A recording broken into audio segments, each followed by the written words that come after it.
Ulama-ulama yang memfatwakan ziarah kubur boleh, Isra Mi'raj, Maulid Nabi atau selamatan, pindah rumah, majlis halaqah zikir, itu dibilang sebagai ulama bid'ah.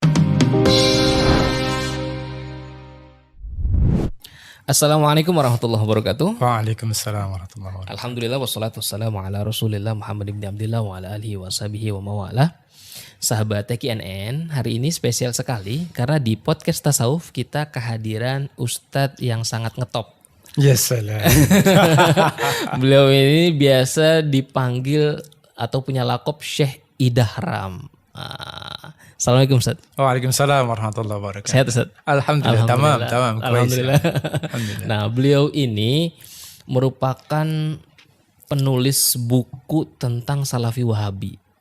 Kalau teman-teman penasaran buku apa saja nih saya sebutin. Saya sengaja nih pakai laptop karena banyak karya tentang Wahabi nih. Pertama, beliau menulis sejarah berdarah sekte Salafi Wahabi. Mereka membunuh semuanya termasuk ulama. Itu buku pertama Ustaz ya? Ya, insya Allah. Buku yang kedua, mereka memalsukan kitab-kitab karya ulama klasik, episode kebohongan publik sekte Salafi Wahabi. Yang ketiga, ulama sejagat menggugat Salafi Wahabi. Dan yang keempat Ustaz ya, tradisi dusta Salafi Wahabi. Ini alasannya apa Ustaz? Nulis tentang Wahabi ini kenapa Ustaz? Penasaran Ustaz? Sebetulnya ini keprihatinan kita ya. Saya secara pribadi sebagai kalangan akademisi dan penggerak dakwah lah. Rasanya umat ini terpecah gitu. Mudah terpecah dan salah satu dan bisa dikatakan satu-satunya lah. Karena kata Nabi Ra'sul Kufri. Ra'sul Kufri itu biang keladi kekufuran. Itu hadis Nabi mengisyaratkan begitu, adanya di Najd. Gitu. Okay. Itu hadis yang sahih. Sehingga ketika kita meneliti sebenarnya puncak kekufuran atau biang keladi kekufuran umat itu bermula dari Najd. Kok bisa seperti itu? Nah, ketika saya menelusuri, melihat pergerakan-pergerakan Islam mana saja yang dari Najd itu, gitu, yang ya, seperti misalkan Hizbut Tahrir, itu kan dari Palestina, dari Yordania, hijrah ke Yordania. Ada yang Ikhwan Muslimin, itu dari Mesir. Ya, Hasan al-Banna. Ada Jamaah Tabligh, ya, gitu kan, itu dari India, gitu kan. Ilyas Kandahlawi. Ada yang dari Saudi ini, dari Najd ini, Syekh Muhammad bin Abdul Wahab. Nah, ketika dirunut ciri-cirinya dan pergerakannya serta hadis-hadisnya, saya memastikan diri, dan ini juga petunjuk dari para ulama Azhar, misalnya Profesor Dr. Ali Jum'ah, bahwa pemecah belah umat itu yaitu itu paham yang ini yang disinyalir sebagai biang keladi perpecahan umat. Kenapa dikatakan biang keladi? Karena hal-hal yang tidak penting, yang tidak prinsipil, yang memecah belah umat terlalu dipermasalahkan, gitu. Dibesar-besarkan. Nah, ini keprihatinan saya. Tujuannya sebenarnya agar dalam berdakwah gitu kita bersatu, gitu. Jangan mudah menyalahkan orang. Apalagi ketika yang disalahkan itu sebenarnya dalilnya lebih kuat kalau merujuk kepada hadis-hadis Al-Quran maupun hadis ya. Karena mereka kan terkadang mengklaim kami pakar hadis. Berapa banyak sih pakar hadis dari mereka gitu kan?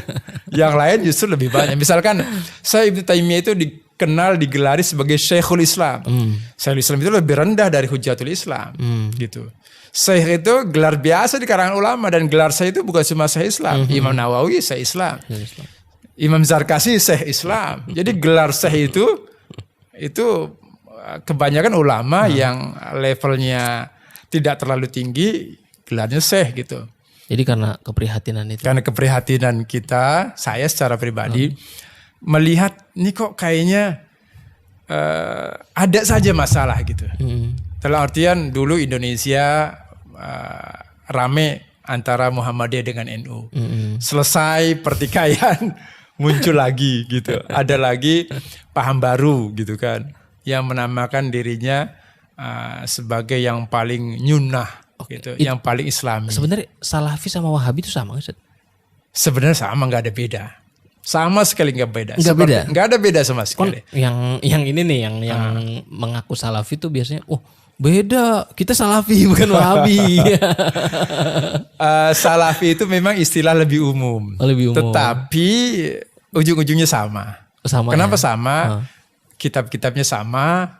Kitabnya sama. Guru-gurunya sama. Gurunya sama. Ulamanya sama. Jadi brand image-nya aja yang. Brand image-nya aja. Contohnya Wahabi merujuk sebagian besar pendapatnya kepada Syekh Islam Ibnu Taimiyah dan Syekh Muhammad bin Abdul Wahab. Salafi ke situ juga. Oke. Gitu. Jadi apa bedanya gitu? Jadi kalau misalkan pengen beda ya rujukannya beda. Beda. Tokoh-tokoh yang dianut diambil pendapat juga harus beda. Harus beda. Okay. Ini Ustadz di buku yang pertama Ustadz bicara tentang sejarah berdarah. Emang apa Ustadz kalau ngelihat fakta sejarah? Jadi ini sebetulnya ingin memastikan. Jadi saya tergelitik ingin sebenarnya Syekh Muhammad bin Abdul Wahab ini membunuh atau enggak sih gitu. Dia terlibat gitu atau tidak gitu. Jadi hingga haji saya ketika itu haji saya yang pertama itu tahun 98. Saya masih meyakini Syekh Muhammad bin Abdul Wahab itu orang baik gitu. Itu masih itu. Haji saya tahun 98 ketika awal krisis ekonomi itu saya haji dari Mesir. Saya melihat Masjidil Haram, saya duduk-duduk di depan Hilton tuh, biasanya mahasiswa kan di depan Hilton tuh sambil ngobrol gitu kan, ngobrolin ada kerjaan gak gitu kan, ngobrolin tentang ya mahasiswa terkadang dunia mahasiswa, terkadang dunia ilmiah, terkadang dunia perdagangan, terkadang dunia nyari duit gitu kan, ya berupaya untuk survive lah dengan kemahasiswaannya gitu. Itu saya melihat ketika melihat Masjidil Haram dari Hotel Hilton. Iya ya, kalau nggak ada Syekh Muhammad bin Abdul Wahab, kayaknya ini udah banyak yang nyembah Ka'bah gitu. Itu terbersit dalam pikiran saya. Tapi ketika saya tahun 2001, saya 3 tahun setelah itu berarti ya? 3 tahun setelah itu, saya tahun 2000 saya sudah mulai mengenal tasawuf. Tapi 2001 saya bahasanya talqin lah gitu ya, berbaiat gitu kan. Baiat ini bahasa agama karena para sahabat sendiri berbaiat kepada Nabi dalam Baitul Aqabah kan, ketika mereka dari Madinah. Jadi ketika firman Allah Yadullah fauqa aidihim ini berbicara tentang baiat Aqabah itu, tangan Allah di atas tangan mereka. Tapi bukan berarti Allah punya tangan ya, karena digambarkan oleh paham yang satu ini tajsim. Nah, tajsim tangan, tapi ketika itu nggak ada tuh tangan Allah gitu kan. Artinya itu qudratullah gitu kan. Nah, saya masih meyakini itu bahwa Syekh Muhammad bin Abdul Wahab ini punya peran yang bagus gitu. Kalau tidak memberantas kemusyrikan, tujuan mulia lah. Ya, karena memang inna syirka la zulmun azim. Karena kemusyrikan itu adalah kezaliman yang besar. Tapi penjelasan ulama enggak ada tuh dari dulu sampai sekarang umat Nabi Muhammad yang menyembah Nabi Muhammad enggak ada. Enggak ada. Gitu. Faktanya enggak ada. Artinya itu hanya kekhawatiran yang terlalu berlebihan. Gitu. Kekhawatiran yang terlalu dibuat-buat. Nah, sehingga dikatakanlah tawasul itu meminta kepada manusia gitu kan. Padahal Nabi punya kuburan, padahal Nabi kan punya hakus syafaat gitu kan. Seperti misalkan tawasul yang dalam hadis Sahih Bukhari kan. Nah, ini keterkaitan dengan peran Syekh Muhammad bin Abdul Wahab. Kalau penghuni goa itu misalkan musyrik, misalkan kenapa dia percaya kepada amal solehnya? Kenapa nggak meminta, ya Allah bukakanlah goa itu yang tertiban batu besar itu, sehingga ya, minta digeser. Kalau langsung saja, ya Allah geserkan. Gitu kan? Kenapa nggak langsung aja? Apakah pemuda itu kurang imannya gitu kan?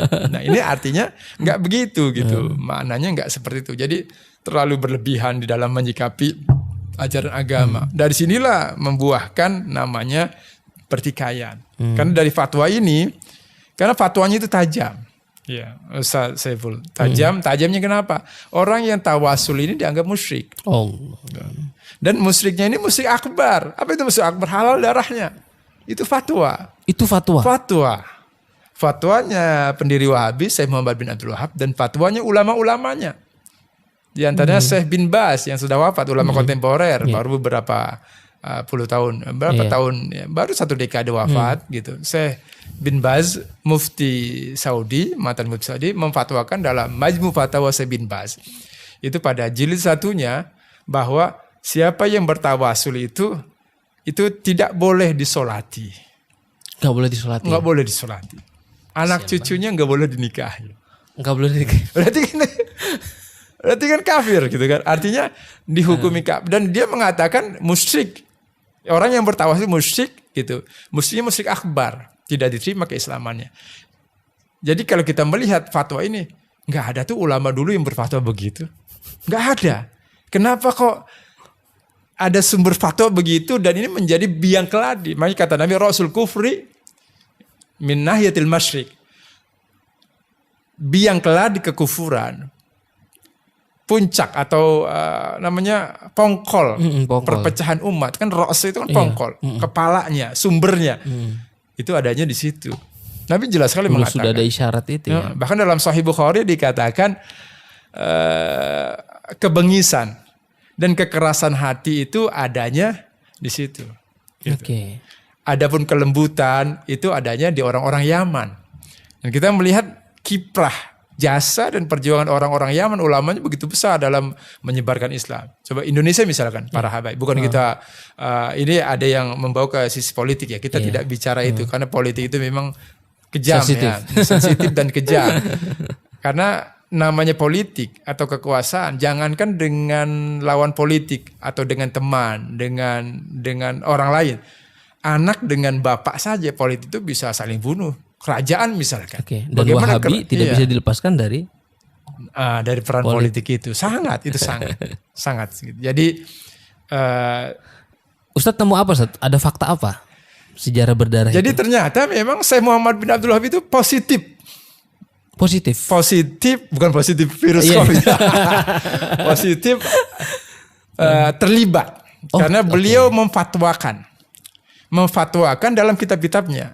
Dia sedikitnya ada 28 buku. Sebenarnya bukan buku sih.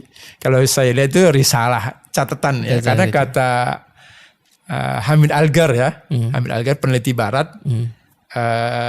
Dosen di Universitas Berkeley itu. Mengatakan karya-karya Syekh Muhammad bin Wahab itu seperti catatan anak SD. Oh sampai segitunya? Iya, sampai segitunya. Mungkin karena saking tipisnya ada 5 lembar. Seperti misalkan Al-Qawaid Al-Arba. Kayak artikel ya? Iya. Tapi itu menjadi tebal karena disarah oleh murid-muridnya. Oleh ulama-ulamanya. Saya nggak tahu apakah motifnya ingin menutupi aib beliau yang karyanya tipis dan sedikit sebetulnya. Karena 28 kitab ini sebenarnya bukan kitab. Kalau dijadiin satu kitab pun nggak tebal. Itu bisa kalau digabungin tebal iya, juga. Menjadi satu buku gitu. Kalau digabungkan. Dan Ustadz ambil doktor disertasinya tentang? Saya karena saya ingin memastikan. Saya ingin sebenarnya penelitian yang disimpulkan oleh peneliti Barat, Nathana J. DeLongbas itu mengatakan bahwa Syekh Muhammad bin Wahab itu tidak pernah membunuh. Dan dia tidak pernah memimpin pergerakan jihad. Kata dia. Tema-tema tulisannya itu tidak berkaitan dengan jihad. Kata Nathana J. DeLongbas. Nah, berangkat dari situ, saya bertanya. Apa iya sih? Sedangkan saya mau itu isunya rame gitu kan. Dan buktinya ada gitu. Di Jazirah Arab itu bukti fisik, bukti orang. Seperti di Jabal Abu Qubais, orang-orang tarekat dibunuh-bunuhin. Itu kan bukti. Gitu, sejarah. Dan itu terekam gitu, dalam kitab-kitab para ulama. Betul atau tidak? Setelah saya telusuri, positif. Beliau memfatwakan jihad, memfatwakan untuk membunuh, dan beliau mengatakan bahwa perintah Allah untuk membunuh orang-orang musyrik ini adalah perintah mutlak. Gitu. Perintah Mutlak dijelaskan oleh beliau. Mutlaknya mutlak tempat dan mutlak orang. Artinya siapapun, kapanpun, dimanapun dan kapanpun yang namanya musyrik harus dibunuh, diperangi, halal darahnya. Serem banget, Ustaz. Itulah. Makanya kenapa Ustaz kenyataannya seperti itu. Itulah, saya bisa membuktikan itu. Itu ada di karya-karya beliau. Mudah-mudahan disertasi saya jadi bulan ini. Artinya saya sedang ada ujian pendahuluan, mudah-mudahan bulan ini habis pendahuluan promosi. Gitu. Mudah-mudahan lancar, Ustaz. Mudah doanya itu sudah. Jadi dalam pasca di UIN itu ada 6 kali ujian berhadapan dengan para dakatro dan profesor. Makanya banyak teman-teman yang ke Bandung kali karena di sini agak sulit. Bukan berarti Bandung lebih mudah enggak ya. Artinya barangkali. Iya. Asumsinya begitu. Karena dikenal UIN Ciputat ini lebih strict dalam peraturannya. Oke, Ustaz. Kita kembali lagi, Ustaz. Ustaz tadi bicara tentang keprihatinan, kemudian sejarah fatwa yang sadis, yang Ustaz katakan sadis gitu. Kemudian juga bukan hanya itu, Ustaz. Mereka juga di buku kedua nih Ustadz, atau sebelum sampai ke sana nih, Ustadz katakan mereka membunuh semuanya termasuk ulama. Itu gimana Ustadz? Kayaknya memang karena di zaman beliau ulama-ulama dibunuh. Ulama dibunuh. Jadi bukan cuman yang musyriknya, tapi ulamanya. Ulama yang dipandang bagian dari orang-orang yang ziarah kubur. Jadi ulama-ulama yang memfatwakan ziarah kubur boleh, Isra Mi'raj, Maulid Nabi atau selamatan, pindah rumah, majlis halaqah zikir, itu dibilang sebagai ulama bid'ah, gitu, ahli bid'ah. Jadi ini termasuk penyebab besar terjadi kebid'ahan, karena mereka selalu mengatakan setiap yang bid'ah itu sesat, gitu. Padahal definisi bid'ah yang dikatakan para ulama bukan seperti itu gitu kan. Iya, bukannya sesuatu yang tidak ada di masa Nabi seluruhnya bid'ah, enggak begitu. Nih, mereka kan menyebarkan paham itu Ustaz, ke berbagai belahan dunia, kemudian dengan gelontoran dana yang luar biasa gitu kan. Kemudian kemarin ada pernyataan menarik tuh dari MBS. Oh ya, gimana itu? Tentang apa? Kan?